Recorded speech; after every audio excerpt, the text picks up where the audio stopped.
On today's episode of WatchJRGo, we take my very messy tool cart over here at the warehouse and organize it the proper way to store your sockets.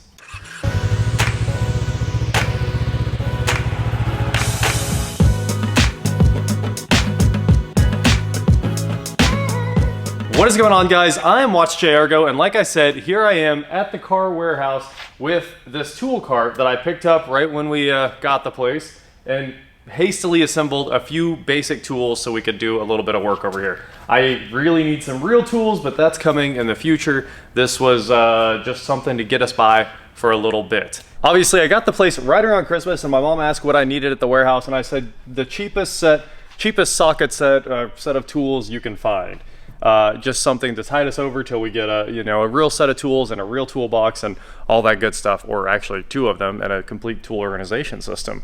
But she found this Husky kit at Lowe's or something like that. I would assume at Lowe's, and it is one of the worst socket sets I've ever seen in my entire life. It is absolutely pitiful, and here's why. They organized this kit by short and deep, and then Allen wrenches, and then over here is all the half and the wrenches and everything else, spark plug sockets and all of that. Dear tool manufacturers, please stop giving us 12 points in the half-inch. All it ever does is round stuff off when you need the best contact you could possibly get.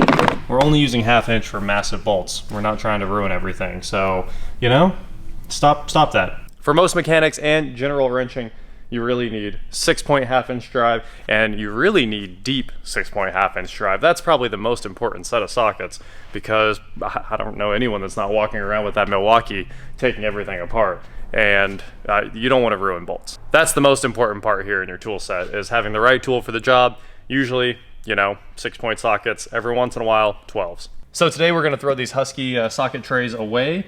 Craftsman builds this exact same set, but it's organized properly. I've been using that for the last probably 15 years of my life in one of these small sets, and it's been amazing. It's organized by drive type.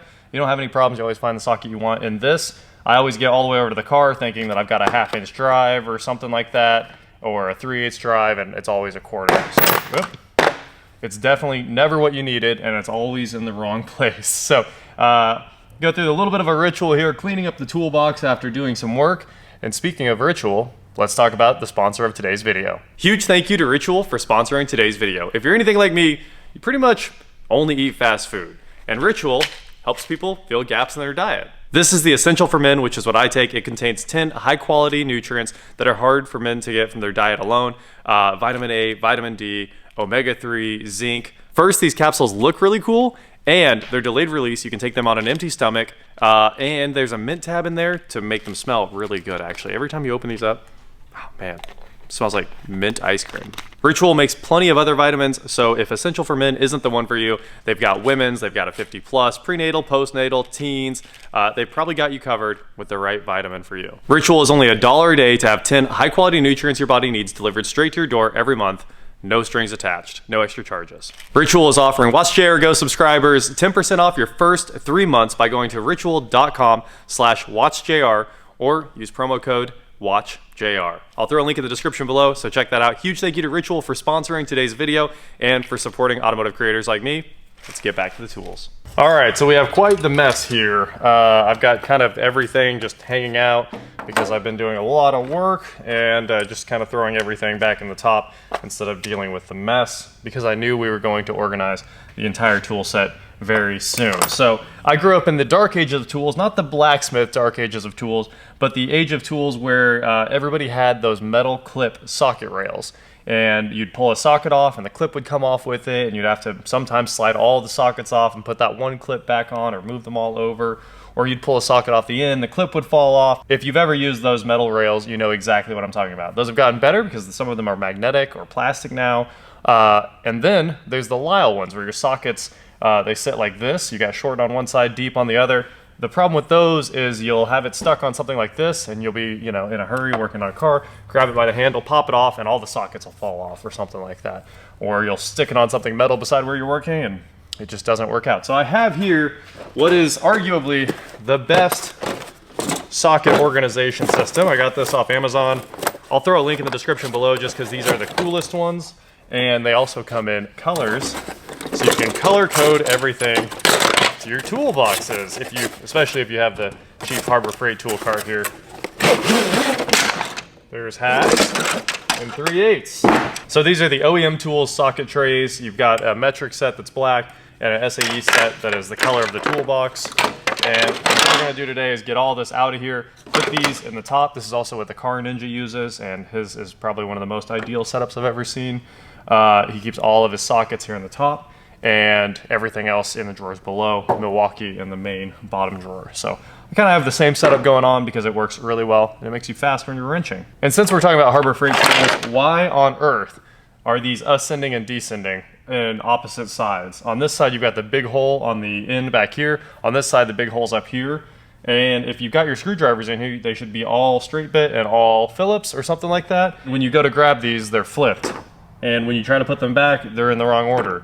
And it's a very bad deal, and I think this is just wasted space. I ought to take my die grinder and just cut out these dividers so I could use the entire top, because it's not right. I honestly don't know anyone that even uses these because the top doesn't let a lot of stuff sit in here. Like the big Harbor Freight screwdrivers don't actually fit. So let's start this out by getting every single thing out of here. I guess I could really just do it one side at a time here. Get these trays over here, set them down where they're kind of gonna go. Look at that, they fit perfectly, almost. Gotta watch out for the shocks. I might move the shocks back onto the other side so I can put all the tool trays in here. I think Johnny ended up doing that too, because it is kind of the best way to use this toolbox. A little bit of an issue here, we have 12 points again, so you actually need to double this to put your 12 points where they belong. Anyway, this is 3/8 and 3/8 SAE. We'll just start dropping sockets on here. And when we're done, I'll actually be able to find the socket I need when I'm wrenching. And that has not been a thing until today. Wow, this is almost a full set. I'm not upset about that, Husky. That doesn't fit.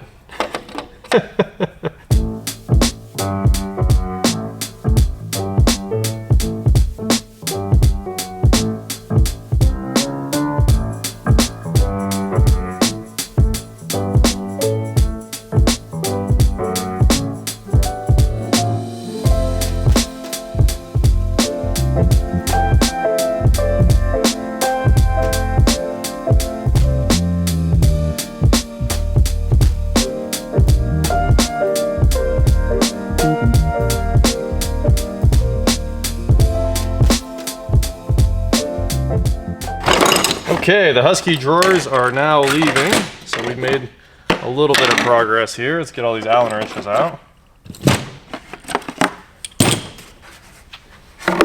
I guess we'll bring this whole set over here so we can try to figure out what we've got as far as 1/2" drive goes. So obviously I have no deep sockets at all. Deep half is very expensive. 14, 13, 19. That's it. That's all I have for 1/2" sockets in metric. And now we'll come over here to our SAE side, start at 1/2", work our way through here. At least you've got some spark plug sockets, although there's really no place to put these either. They don't fit on any of these trays because it belongs right there. And what's this one? 3/4? 13/16? That could technically go on there, but it doesn't fit because it's a spark plug socket. Here's some of those metal rails we were talking about. The clips just typically fall off if you use the rails at all. What we need to do now is organize the tools by how they're used. So typically on everything you're working on these days, it's metric. So we'll probably put metric over here on the right side. We'll start that over here against the wall and then work down by drive size. That design version 2. I guess it'll go by drive.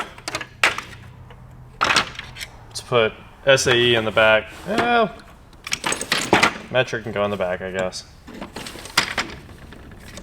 And we'll just stagger them just like this. There we go, that's sort of usable, and we've got tons of space for all kinds of other random stuff and to still have a little bit of a work area in here. And we could actually put up some of these other sockets and put our impact drivers down in the cordless drill drawer there. The 7mm.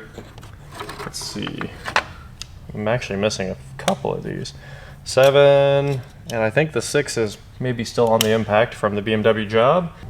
Well, none of these go up to 36, that's for sure. So that'll just sit over there on the 27. Put this down in the screwdriver drawer. And we'll put all of our adapters over here. And we have a pretty good toolbox set up here. And I think it still closes even. Awesome. One of the nice features in this Husky kit is it came with a full set of screwdriver bits on 3/8 impact sockets. Unfortunately, there's nowhere to put those unless you have those snap-on trays or the magnetic trays. So I might get one magnetic tray just to hold all these and stick it up here on the lid or something like that. There you have it. For $36, we have a pretty usable, pretty good looking toolbox. Yeah, I did take all the 12s and just put them right there until I have more socket trays. And I need a magnetic one really badly for those. But hey, I can use this. It closes and everything too, which is good. Keeps the dirt out of it. And we'll do a quick toolbox tour here. These are the Icon screwdrivers from the old HF. I do have all of them. And then there's the Husky stuff that came in that kit as well. Trim tools hiding in the back. Over here we have all of the stuff for my impact drivers, all the Milwaukee bits and unit bits, hole saw, stuff like that. Over here is the pliers drawer, receipts, and a bunch of screws that I just need to toss or put in I don't know, something else, not in there. Down here we have the good gear wrench sockets. These are swiveling and amazing. I love using those, and I pretty much just always run them with the impact, all 3/8 drive, and they go way up to all the way to 22. So wrenches that are basically all worthless other than holding things. I honestly don't use wrenches unless they're ratcheting anymore, so I don't really use those at all. I'd rather put a socket on the other side. Down here, the Milwaukee drawer. We got a few of the things in here.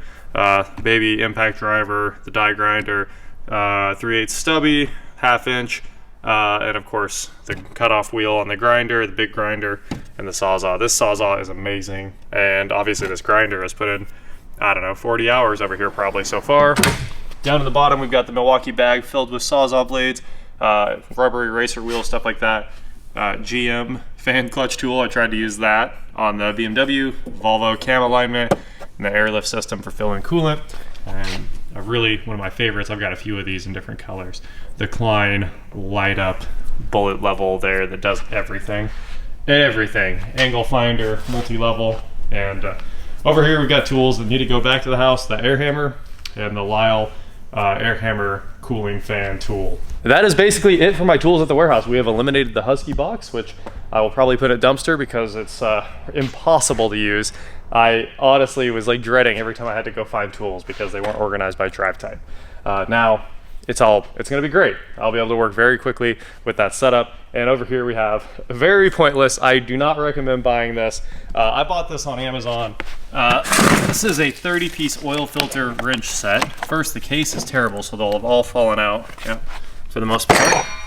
The only oil filter tool you need is this one. This one will always get the job done for you. It ratchets down and grabs the oil filter, gets it right off. It does come with this adapter, so I'm not upset about that. A little 1/2 to 3/8, but probably one of the cheapest ones you've ever seen.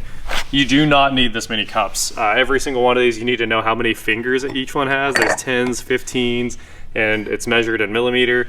Honestly, it's that one.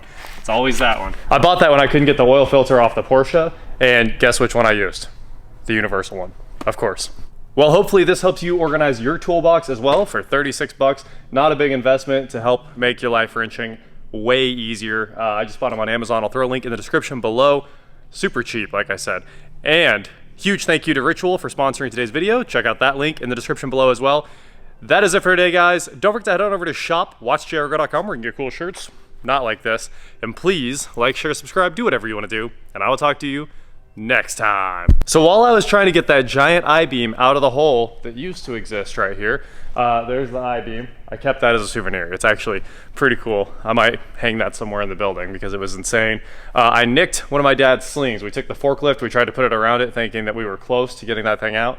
And then as it popped off, and of course, nicked the sling right there. And if there's one thing I know about rigging, if you even nick it or it's braided or anything it's basically worthless. You can't hang 12,000 pounds over someone's head anymore.